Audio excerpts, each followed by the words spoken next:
Thank you, Madam Moderator. First of all, let me thank the organizers and the numerous sponsors of this timely event to mark the International Day of Older Persons for inviting the ILO. And we're not only saying that because we're a sister agency of either the Office of the High Commissioner on Human Rights or the United Nations proper, but because our governments, employers and workers whom we represent see great value in strengthening the protection and the rights of older workers, and are very keen to contribute a perspective from the world of work. In fact, and it just shows that as an organization, we know a thing or two about active aging. On the occasion of our centenary, more 100 years, in 2019, we pledged to direct our efforts going forwards towards, and I quote, measures that help older workers to expand their choices, optimizing their opportunities to work in good quality, productive and healthy conditions until retirement, and enable active aging. A lot of buzzwords there, but I think you get the sense of how central the world of work is to making possible what I think the new convention will seek to achieve.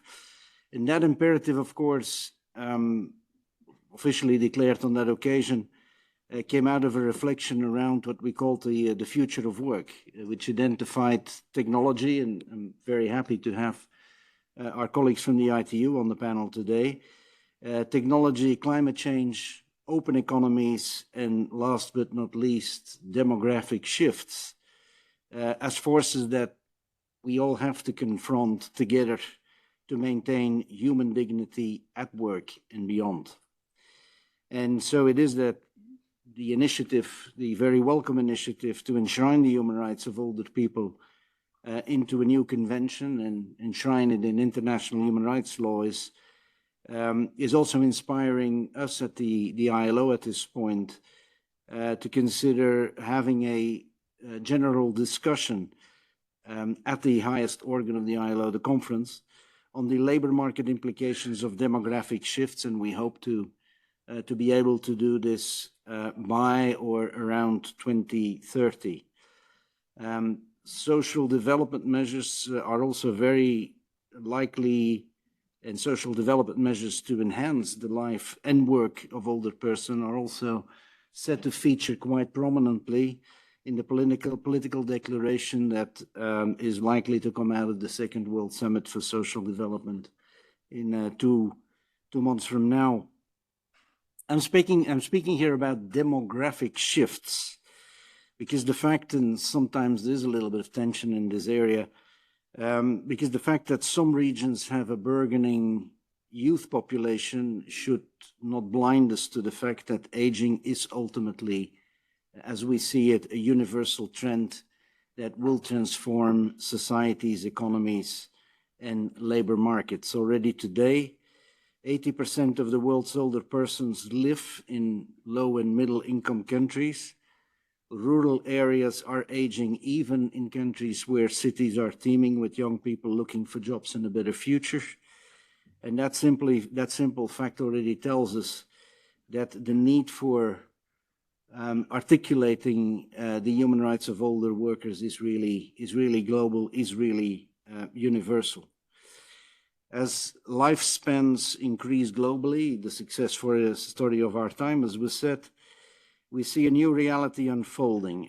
Many people will, want, and indeed can work longer, but that work must be decent, as it has to be for every human being. Decent work means that life at work must be safeguarded. It must be protected against age discrimination, protected against the repression of voice at work and even in retirement, exclusion from training, unsafe environments, arbitrary dismissal. These essential pillars of decent work have a place in a new convention as we see it. For those who cannot participate in labor market or can no longer participate in labor markets, and who lack the means to age in dignity, robust social protection systems must step in. And that is not a privilege, that is already a human right. The increase in old age pension coverage in recent years is welcome. It's now covering 4 out of 5 older persons in the world, but additional efforts need to be made, and this is where the action comes in an important manner, to close the remaining coverage gaps, especially for women, and ensure that benefit levels are adequate to effectively prevent poverty in old age and ensure a dignified life. We are not navigating uncharted waters in this, in fact, and this was another area where, human rights area where the ILO was really privileged to participate and come in with its perspective from the world of work. We have a powerful precedent on how a human right can and indeed should integrate the reality of people's working lives, and that is the Convention on the Rights of the Persons with Disabilities, which equally looked at issues around employment, decent working conditions, social protection, and protection against discrimination. For older persons, we need this same comprehensive recognition, not only of their right to work, but also of the immense and often invisible value of what they do outside what we call formal employment. The unpaid care for family members, the volunteering, the community work, and these contributions are indeed the glue that holds our societies together, that will grow in importance, and that should be properly recognized. We do not start from zero. The ILO is probably best known for its expansive body of international labor standards, many if not all that are relevant to which are relevant to older persons, and whether that concerns their job opportunities, the protection of life and income, opportunities to shape the decisions that affect them at work, and the protection of their fundamental rights. The ILO even in 1980 adopted a specific instrument, the Older Workers Recommendation, number 162. Unfortunately, there are so many that we have to go with these numbers, and which promotes equality of treatment, access to training, fair employment, security, safe conditions, all of these things that I already mentioned. Only last year, that standard was reviewed on a tripartite basis, governments, employers, workers, and considered up to date. A further update may eventually be needed to address today's realities, because today the world of work is being transformed rapidly. We have longer working lives.